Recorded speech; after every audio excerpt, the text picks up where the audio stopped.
Hi, I'm Matthias. I'm a psychotherapist, and I specialize in working with trauma. Hi, I'm Joey. I'm an author and a poet. This is a podcast where we dive deep into complicated questions. And share our personal experiences. Yeah, and hopefully we'll gain some insight. Or maybe just leave with more questions. Yeah, well, the thing is, we're two dudes who probably just need some more therapy. I'm making tea. Do you want any? Do you have any limes? No. I don't have any limes. No. I got this decaf, Yorkshire tea, and it's not like I love decaf tea, but caffeine and my ADD meds just mess me up. And I get like super anxious and like really nervous and a little irritable when I have caffeine and Vyvanse, which is my ADHD med at the same time. So now I drink decaf tea. Is this the tea? Mm-hmm. Okay, but is this the tea that was approved? By my... you posted on your Instagram? Yes, it is actually. Yep. I have a British video editor whose dad lives in a sailboat and makes leather goods out of his sailboat. Right. I don't know. That in my mind, that's the most British thing I could think of. And he drinks this tea. And so the sailor leather craftsman's tea of choice is my tea of choice. Hold on. I feel like you had to choose that. Yep. So I got the decaf. That's not choice. That's you have to. That's pretty nice. I've only been taking ADD meds for like a year. It's been pretty positive. Do you take medication? I was on ADHD meds. This was back when I was maybe 17, 18. Oh, really? And I was taking Concerta. Ah, yeah. And I hated it. Yeah, what was your experience of it? Oh my gosh. I felt like a zombie. I felt like I was just like not able to feel any emotion. I had no pep in my step. And I hold on. Are you stirring with a pen? Yeah, but it's okay. There's no way the ink can get in it. At least that's what I said in my mind. I'm like, just don't dip the ink side in and you should be fine. I don't have a spoon. I don't know. I am mixing my thing with a pen. This is my favorite pen. It goes pop. Oh, yeah. I got you one. Oof. We need to stay on track with our ADD so episode. satisfying. We are going to get completely off track. Oh. What were we talking about? Yeah, as you can tell, I'm not on the medication anymore. When I was 16, I just found it changed kind of who I was and yeah. How old are you again? My emotion. You said already. What? Between the ages of 16 and 18, I can't really remember. That's about right. Yeah, it sounds like your dose. When did you start taking it? Well, They started at a really low dose, and then I was like, I don't feel anything. I feel kind of meh. Mm-hmm. And then they were like, well, you should be like getting back to your normal mood. And I found that I just wasn't. Yeah. And then they upped it, and then I was like, no, not for me. Sad to hear that. Well, not a lot of people know this. I know this because I'm a therapist, I guess. But 1 in 3 people with ADD do not respond well to meds. They typically find that it doesn't help. And then, especially when you're a kid, even folks that do respond to the medication, like it does, what it's quote unquote supposed to do.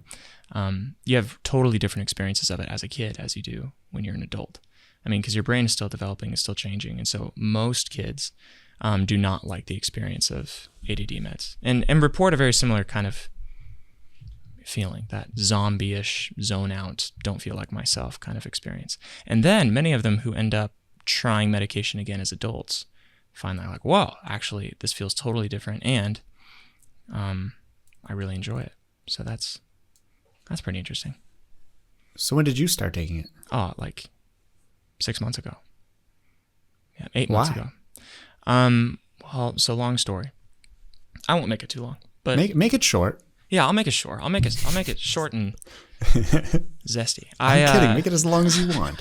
Well, okay. So I think we talked about this already, but you and I both had brain injuries back in the day. So I played football in high school and I got a pretty bad concussion that ended my high school football career.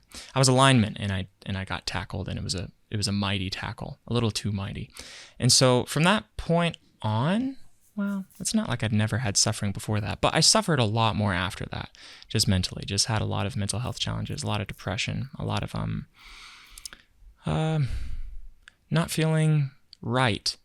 I guess it's hard, because when you always feel terrible, it's not like a fish in water. It's not like you don't know what life could be like if you don't feel terrible, because you're keenly aware that something's wrong, but it's not obvious what you're supposed to do about it or how to make it better. You're just always aware that something just feels awful and something feels off. And you try to soothe that pain with really whatever's in front of you.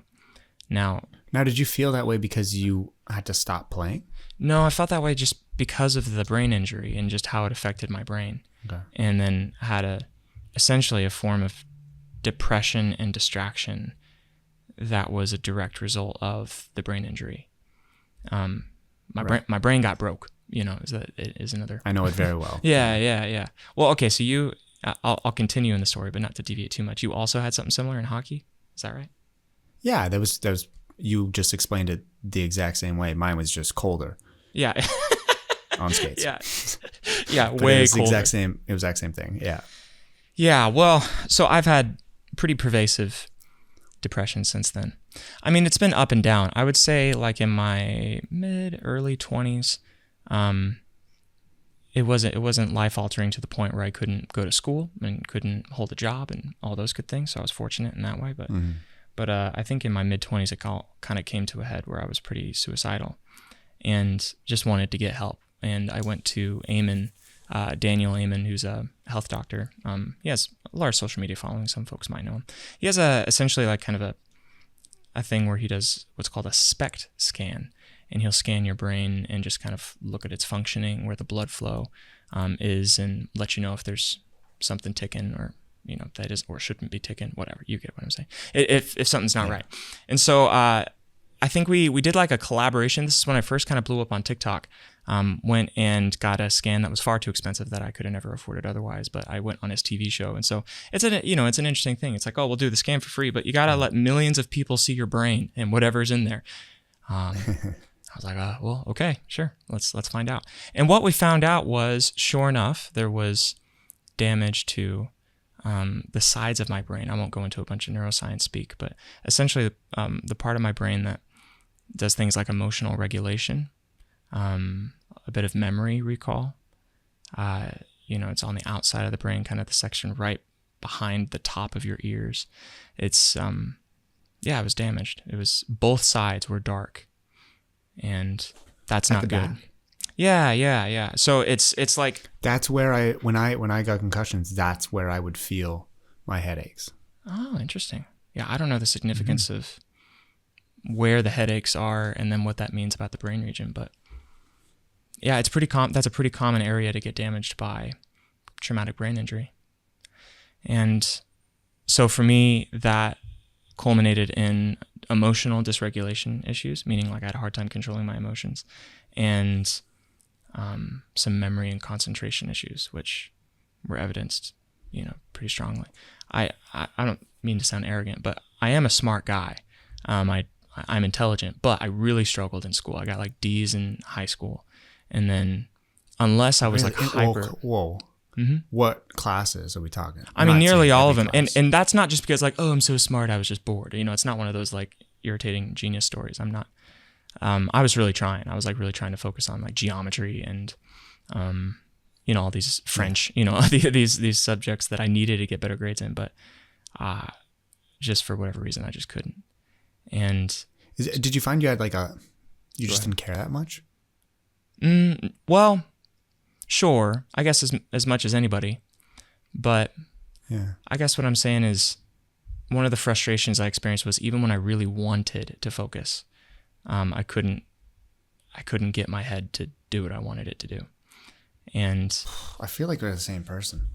Hey, well, I mean, that's a common experience. And I think a lot of people have traumatic brain injuries. If they really kind of look back in their history, it doesn't have to be something really dramatic. That's something we just figured out in the past 10, 15 years, was like, it doesn't have to be a big car accident where you flew out a window. It could be falling down the stairs as a kid. It could be,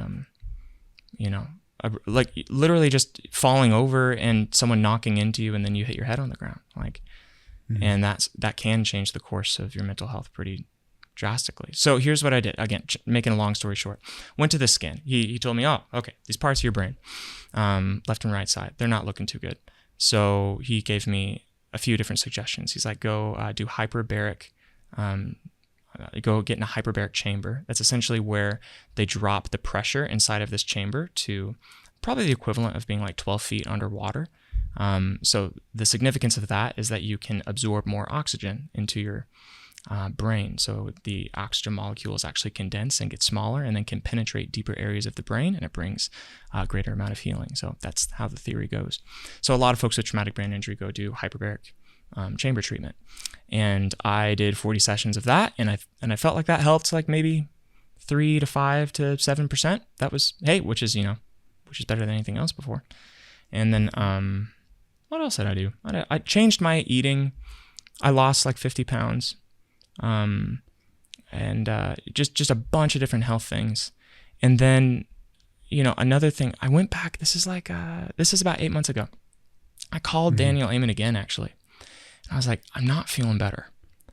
I still feel awful. Like I have these like 4-day spouts, probably every month, where I get super, super deep, dark mental unhealth. And I'm not suicidal anymore, but that's because of just like a lot of therapy and a lot of just kind of maybe mental resilience, just that I had to really work at. But that's not to say that I don't feel the same darkness and deep mental suffering. So it's the same intensity of the depression as I had in my earlier 20s, but I handle it and I hold it differently, if that makes sense. So it doesn't, I don't spiral down as far as I used to, but it's still as intense.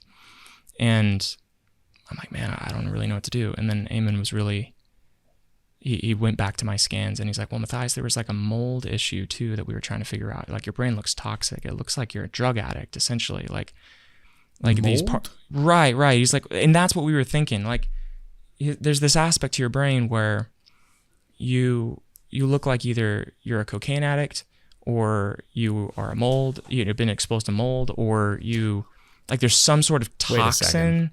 There's something weird. Hold on here. Yeah, go ahead. Why wouldn't he tell you this? Oh, he did. I'm sorry. Okay. I'm not telling the story very well. This is all my I don't know, spacey. He didn't way just of tell you telling this when you called back and were like, hey, I'm not feeling good. And he's like, well, were you a cocaine addict? Because we saw this dot that is awful to have. Not many people have it. Only you. I didn't tell you before. Here's what we found out. It wasn't like that. Here's what we found out. I'll explain that part of the story in a sec. Is we go and we do a full battery of tests in my blood because we're trying to figure out what's going on. And then we find out that I have Lyme disease. And it's a form of Lyme called Babesia. It's kind of a lesser known form. It comes from a tick. And it can be essentially manifest with high cognitive fatigue, emotional dysregulation, all sorts of like mental and cognitive stuff, but mostly like inflammation and I don't know, just a whole host of stuff. I'm in one of those Lyme workups right now. So I'm in like one of those like big 4-day spurts of feeling dark and feeling bad. I'm in the middle of one of those currently, but hey, we're moving along. And in those modes, I get highly distractible. I have a hard time putting my words together. And I film podcasts for a living. So I can't slow all the way down. Got to keep moving. So that's just part of the I feel like you're doing situation. all right. I think I'm doing okay. Yeah. Like it's nice knowing that it's something. Like I think what was the hardest part about it was just not knowing what in the world's going on. And then you just feel like, oh, is just something wrong with me? Am I just being a wimp? Like, am I just weak? And then to find out like, oh no, it's not just that you had a traumatic brain injury. It's that also this random bug gave you a bug. And yeah, and that's just part of your rhythm. As scary as it is to find out, it's almost relieving that you finally know. Yeah, well put. Yeah. The ADD was part of that too, I guess. I didn't include that. Part of that section of the brain that got bumped and damaged with concentration can present symptoms like ADHD. So it's not something necessarily that I had in my genetics. It's not something like my dad has or anything. It was something that came about later on after a brain injury. So that's the full story. I feel like I didn't do a very good job making a clear presentation. You did a great job. You did an amazing job. That's what's up. My question. Go. The ADHD, are you saying that it came from the brain injury or the tick? The brain injury and then the tick, it looks like is behind at least some of the depression and the cognitive fatigue. So, Okay. yeah, it's, if I had to like describe kind of the low point, it's like I'm depressed, I'm irritable, and I'm really fatigued. Like I can handle very, very little stress, and I'm really distracted and I have a hard time concentrating. So that's like the trifecta of unpleasantness. But, I don't know, I was thinking about how to put a silver lining on that, but that's just the reality of it. Can you tell how long that's been there? That the tick, like you have no idea when. No, that's the weird part too. I don't remember the tick bite. I don't know. I grew up in Virginia for a while, and we had ticks out there all the time. Like, just we had this big open thing of woods behind our house, and we go play out there. Could have been out there. I've always been a kid that like plays in the backyard and runs around in the forest and looks for a big patch of trees and just wants to go climb. Like, so that's always been me. So it's actually not clear when I had it, or when I got it. So yeah. You had any experience with ticks? Yeah, I mean, now I'm very exposed to them. As weird as that sounds. But I remember I was on tour and I did a show in Florida, and my friends and I, we saw dumb. It was stupid. We saw this lake. We were like, hey, let's go and see if we can see a gator. And so we go around this lake in Florida, and we're just like walking. We saw nothing. It was harmless, but it could have been bad. And then we come back inside from just like walking within like the tall grass and kind of woodsy area. And then my friends go, oh, make sure like you take a shower and like check your entire body. And I'm like, for what? Like, they're like ticks. I'm like, I'm sorry, what? They're like, yeah, check your waistband. Cause like for men, that's where they most commonly are. Yeah. And then lo and behold, I check my waistband and there's a tick on me. Oh my goodness. And I had no idea, kind of what it was. Cause I feel like in Canada, just because the temperature drops so much, we don't really have too many of them. We still have a lot of them. And there was this like law that just got passed or got denied. Farmers used to be able to burn like their brush and like all their like scraps of hay and whatnot, and all of that smoke would kill the ticks. Oh, yeah. But in the past few years, they've been denied the ability to do that. Wow. So now there's way more ticks. So kind of like every time I bring my dog into the woods, I find a tick and I just pick it off and smush it. That's good. That's what you need to do. You need to smush it so that you don't get a bunch of weird diseases. Don't flush them. Why? Yeah, don't flush them. They don't die, man. They climb back up. It's like flushed away. They climb back up, and then they grab onto your back up. butt, and then you get diseases. Just like the snakes in Australia. I don't want to know about it. What snakes? There's snakes in Australia that climb up your butt? Up the pipes. What? Through the toilet. Oh, no. Oh, man. That's it. I didn't know I had to be afraid of that. If we had a deal to go to Australia, I don't want to go. I go to New Zealand. New Zealand doesn't have snakes apparently. They don't? No. I would go to Australia. I'd probably just hold it,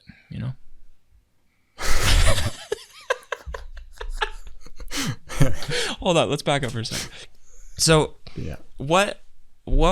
How did getting concussions in hockey affect your life? That's a little bit of my story, but do you have anything that you would attribute to brain injury or any noticeable effects of that? Yeah, I mean, the side that like people are seeing today, the side like the people that know me now, the reason that they know me is because I had a brain injury. And I feel like we talked about this in like our health and fitness episode, but I'm kind of forgetting. But that's all right. Maybe we're retracing over long some story material, short. That's all right. Yeah. Long story short, had a few concussions in hockey. One was really, really severe. There's no minor or major concussion for people that don't know. A brain injury will always be major. It's always severe. Mm-hmm. So there's no little bump to the head. There's no big bump to the head. It's a bump to the head, and you should probably get it checked out. And so when I got hit, I went to see a doctor, and there was not as much research done back then. Mm-hmm. And so I was just told to be in a dark room as much as possible. So I missed 122 days of school. in this dark room. Wow. Was not very fun. But that's when I found YouTube, and I kind of just started watching it more. Like I didn't really know what it was. And then longer down the line, when I was 18, I broke my leg, and then that put me out again, and it was also in hockey. So there's a lot of injury there. And then that's when I started posting videos. I started filming my first video when I had a broken leg, and then that's why people know me today, is because of these brain injuries. But one thing I kind of want you to tap on here, I didn't really know mental health before my injury. I had no idea. I was a hockey kid. I was the kid. I was like kind of the locker room boy where, you're tough, keep going. There was no talk of, I didn't know what depression was. I heard of anxiety, but I also heard of anxiety just being like nervous. Yeah. So I didn't get educated until I got injured. Yeah. Did you know about it? That's a good question. No, I mean, I kind of learned about mental health, getting my master's in counseling. I was like, I don't know, like, to be totally honest, yeah, I didn't know much about how, like, a brain injury could affect your mood or your emotions, and I was really quick just to kind of attribute that to just me needing to try harder and to get my act together. And so, yeah, and that wasn't helping. I wasn't doing a good job of that. It wasn't really until I kind of became a therapist, or at least was in school for therapy, that I learned how stuff like that can actually affect you. Yeah, it's deep, man. It can really affect you. And like, it's easy to feel, it's, how do I put it? When you're in one of these moments where you just feel really depressed, or you feel really overwhelmed, really anxious, it's not obvious how much of you really is a machine, or how much of you really is just a body. And we have this impression that if I really just focus my will, and if I really just try hard, and if I really just decide, to stop complaining and stop, this, that, and the other thing, if I just really, stop whining, then everything should be able to change. And the reality is, it sometimes is like that. Sometimes we do experience suffering, and we're going through a hard time, and then we have an attitude adjustment, we have a change in perspective, and that really does move the needle. And then we're able to kind of pick ourselves up and keep going, and then push, and things get better. And then there's other times when it's not just an attitude shift that needs to change, is you actually need to go get help, and you need to heal.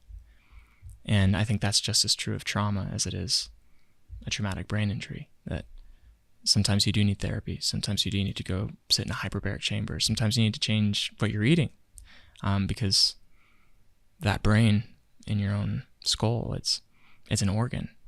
It feeds off of the energy that you put into your body, and it can get hurt like anything else, and it needs to heal.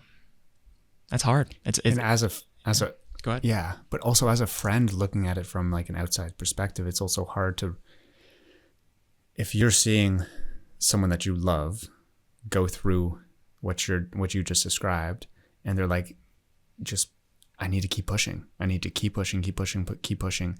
And it's not until something bad happens where they realize, okay, now I should go see a doctor. Now I should go get help.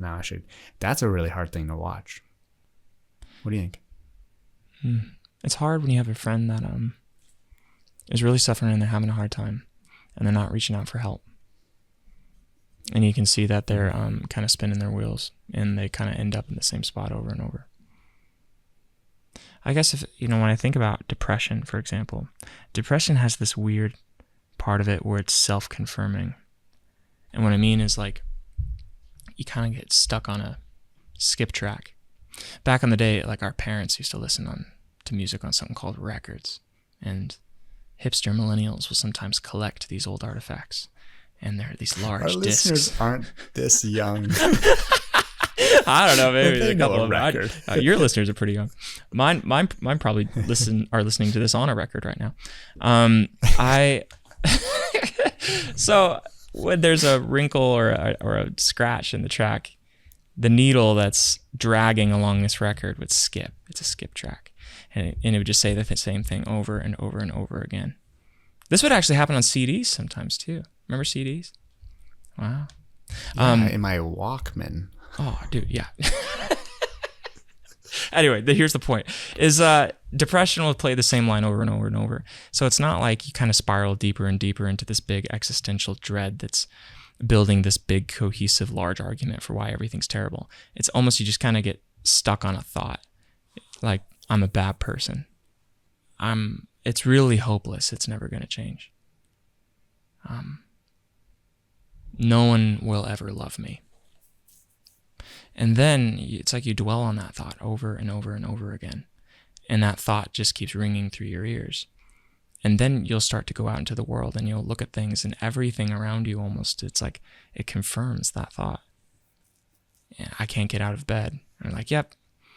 The anguish that I feel in my body, in my mind, that won't let me get out of bed, that's the reason why it's hopeless. That's the reason why no one's ever going to love me. Who would love someone who can't even get out of bed, who can't even keep their room clean? Like I can't even like do my own dishes. Like how am I supposed to accomplish all these goals or things that I want to do with my life? And you kind of just hyper focus in on all the negative that's around you. And you hyper focus in on all your weaknesses and everything that you wish that you could get yourself to do, but you can't. And it's very easy to spiral down into like really, really depressive places. It can be awful. But when someone's caught in this skip track, when someone's caught in this depressive spiral, it's really not helpful to go up to them and then try to shake them out of it by saying, hey, look at all these positive things. Look at everything you are doing. Like, look at, everything that you're saying is so awful. Hey, actually, it's not all that bad. Because they kind of feel disconfirmed by that, meaning they feel like you're just making light of it, like you don't really see them, like you don't, like, yeah, they'll just kind of shrug you off, like, oh, they don't really get what I'm feeling. They'll feel unheard, they might feel shamed. Yeah, it's almost like you're jumping in and being like, you feel this way, but you should feel this way. I'm better. Yeah, and then they don't feel that way, and then they feel like crap for not being able to get to your seemingly good and fine attitude. Yeah. When the reality, the thing that helps depression more than anything is just the presence of someone that you love, just being there with you. And it's almost just kind of like, it's not that you jump into the low place with them. It's not that you're trying to match their energy.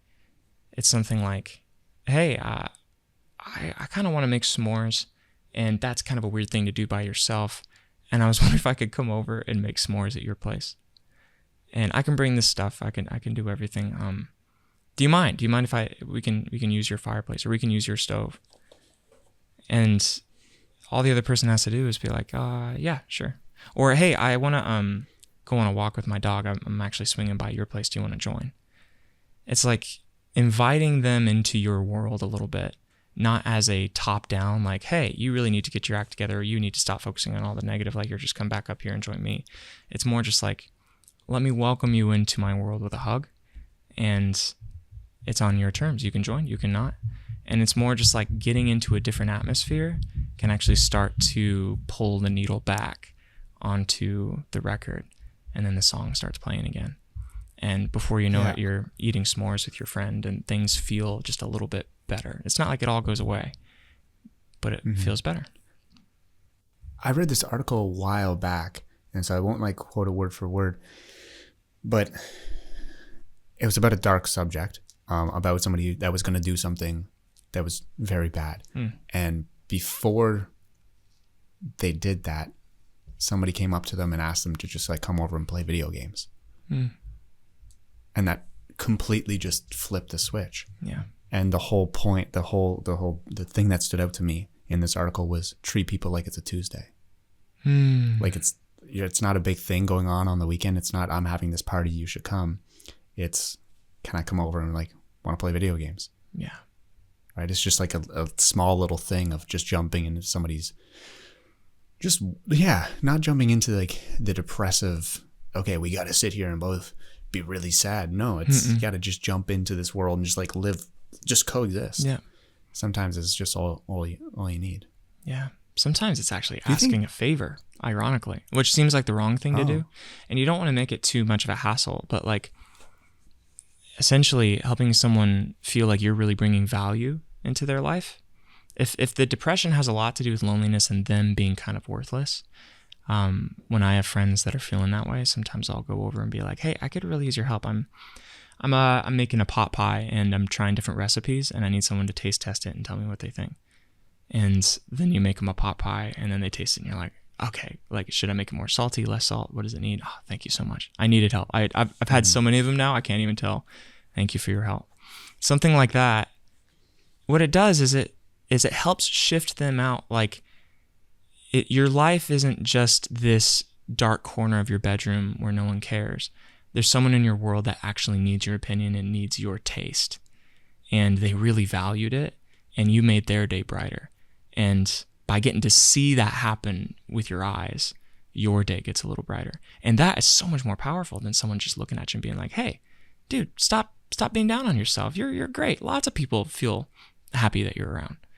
You know what I mean? It's like sometimes we have to experience the truth, not just hear it. And we do that in friendship when people care about us. I have a friend that's been going through it recently, and it's been hard to find his way of connection. Do tell. Because not everything necessarily works. Yeah.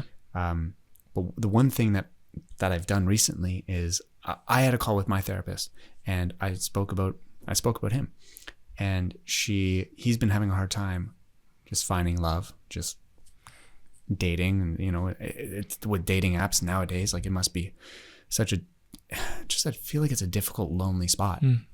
And she recommended this book, How to Not Die Alone, and apparently it's just like an amazing book. And I haven't heard of it. So